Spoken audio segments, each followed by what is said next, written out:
Hello everyone, my name is Derek Perry and I'm going to share with you 5 simple suggestions for playing thumbs up, thumbs down. These are 5 things that I did that helped me and I hope that they help you too.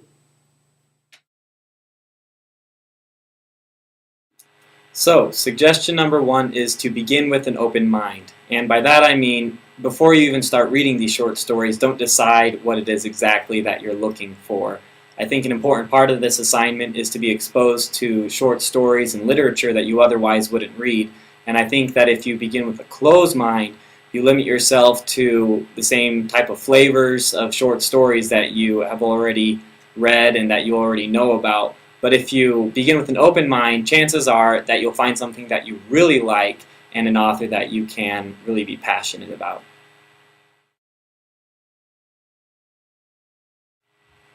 Suggestion number 2 is to be willing to spend a lot of time with this assignment. Thumbs up, thumbs down, I don't think is something that's supposed to take, just 15 minutes or a half hour of your time. I think the trick is, with thumbs up, thumbs down, is the more time you put in now, the easier things are going to be for you when you're writing your paper.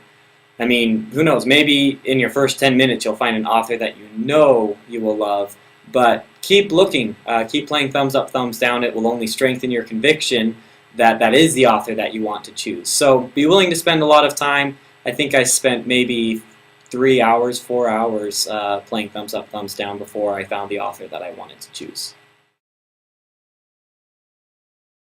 Suggestion number 3 is to read the intro as well as the conclusion. Professor Isley tells us that the way to play thumbs up, thumbs down is to read the introduction to a short story and to keep reading until maybe you lose interest and you thumbs down the story and move on to the next one, because there just isn't enough time in this world for bad short stories. But sometimes, as I was reading a short story, I would like the introduction and then I would start to lose interest, and rather than thumbs downing it right then, I would quickly skim the short story. I would scroll down to the conclusion and I would see how the story ends to see if I really did want to thumbs down it. It's just kind of another way of giving the story a second chance.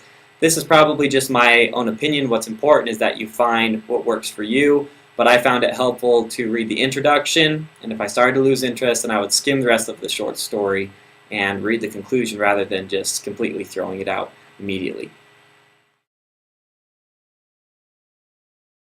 Again, this might just be my opinion, but suggestion number 4 is, before you choose your author, do some research on your author. When I would find a short story that I really liked, I would take the author's name and I would Google it. I would find out if the author had a website, if they taught at a university, if they were a prolific writer, or if they just wrote a little bit. And hopefully this doesn't go against what Professor Isley has in mind for the assignment, because I think an important part of it is to kind of take that leap of faith, to find a short story, and to then, after you find out that you like it, to do some deeper digging.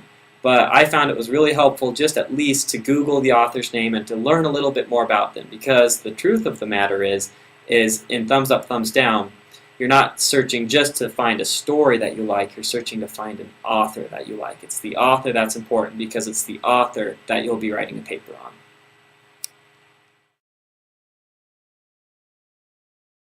Suggestion number 5 is by far the most important when playing thumbs up, thumbs down.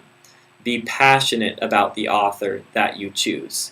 Don't settle for anything less than your favorite short story author in the world, because when you are writing your paper, if you choose an author that you aren't passionate about, you'll find yourself trying to convince yourself that this is an author that you like. But if you spend the time, like I said, the more time you spend playing thumbs up, thumbs down now, the better off you'll be.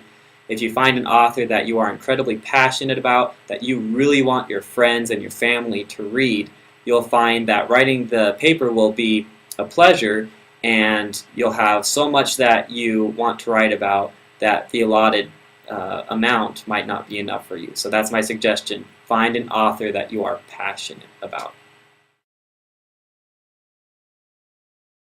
And those are my 5 simple suggestions for playing thumbs up, thumbs down. Be open-minded, be willing to spend a lot of time, consider reading the conclusion as well as the introduction, research your author, and most important of all, be passionate about the author you choose.